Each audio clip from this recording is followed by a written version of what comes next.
تو غلام سرور جیسا شخص کبھی برداشت نہیں کرے گا انشاءاللہ۔ آج ہم آپ کو بتائیں گے، یہ ہے درود تاج، اٹھائیے ادھر، یہ ہے درود تاج، یہ ہے درود تاج۔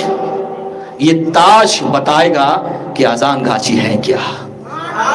یہ کیا ہے؟ درود تاج۔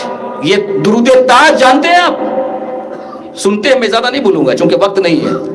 ہر فجر نماز کے بعد الحمدللہ جب ایک بچہ، اس دربار حقانی کا بچہ، جب فجر نماز کی بعد درود تاج پڑھتا ہے نہ، کہتا ہے اللہم صلی وسلم وبارک علی عبدک الرسول الکریم، تو آپ سب بھی کہتے ہو نا؟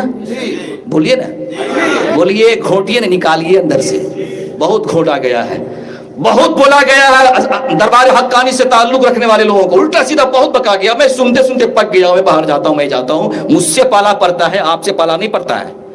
اللہم صلی وسلم مبارک علی عبدک الرسول الکریم جب بچہ پڑھتا ہے نا نبی کی بارگاہ میں درود، تو سارے حقانی کے ماننے والا بھی درود تاج پڑھتا ہے۔ درود تاج کیا ہے؟ آپ تو سنتے رہتے ہیں، میں پڑھ دوں ذرا سا، اس کا معنی سنا تو میری تقریر ختم ہو جائے گی۔ آئیے تاکہ دنیا کو پتہ چل جائے کہ ہم وہ درود پڑھتے ہیں جس درود میں نبی کی شفاعت کا ذکر ہے، ہم وہ درود پڑھتے ہیں جس درود میں نبی کو دافع بلا کہا گیا ہے، ہم وہ درود پڑھتے ہیں جس درود میں جد الحسن والحسین، حسین کے نانا جان کا ذکر ہے، ہم وہ درود شریف پڑھتے ہیں، اور یہی میلاد ہے۔ ہر فجر نماز کے میلاد کس کو کہتے ہیں؟ آج کل لوگ سوچتے ہیں کہ بڑے دیکھ چڑھا لو، جلسہ کر لو، نماز کو پڑھے یا نہ پڑھے بس اس سے مطلب نہیں ہے، بس کھڑا ہو کے پڑھ لو، یا نبی سلام کر لو، نماز نہیں پڑھنا آپ کو، نماز آپ کو نماز پڑھنے کی ضرورت نہیں ہے، دیکھ چڑھا لو، فاتحہ کر لو، بس کام ختم۔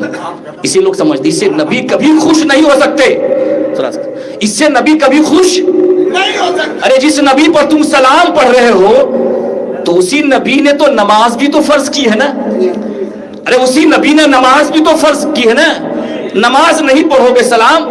میرے مرشد کیا کہتے ہیں؟ نماز پڑھتے ہو، اب کل ایک شخص نہیں تھے، ایک شخص پکڑا گئے تھے دربار پر، تم نماز نہیں پڑھتے ہو، عالم ہو، چہرے پہ داڑھی نہیں ہے، داڑھی رکھو۔ میرے مرشد کہتے ہیں، ماسٹر صاحب حضرت اللہ رحمۃ اللہ دامت برکاتہم العالیہ، نماز پہلے پڑھو، نماز پہلے پڑھو، نماز فرض ہے، تب اللہ اس کے رسول تم سے خوش ہوں گے، تب اس خوش ہوں گے تم سے، نماز فرض ہے۔ کوئی الگ موضوع ہے یہ، چلیے۔ اللہم صلی وسلم مبارک علی عبدک الرسول الکریم سیدنا مولانا نبی محمد صاحب التاج والمراج والبراق والعلم دافع البلا۔ ایک نقطہ یہاں لیجئے آپ، حضور دافع بلا ہے، حضور دافع بلا ہے، بلا کو دور کرتے ہیں۔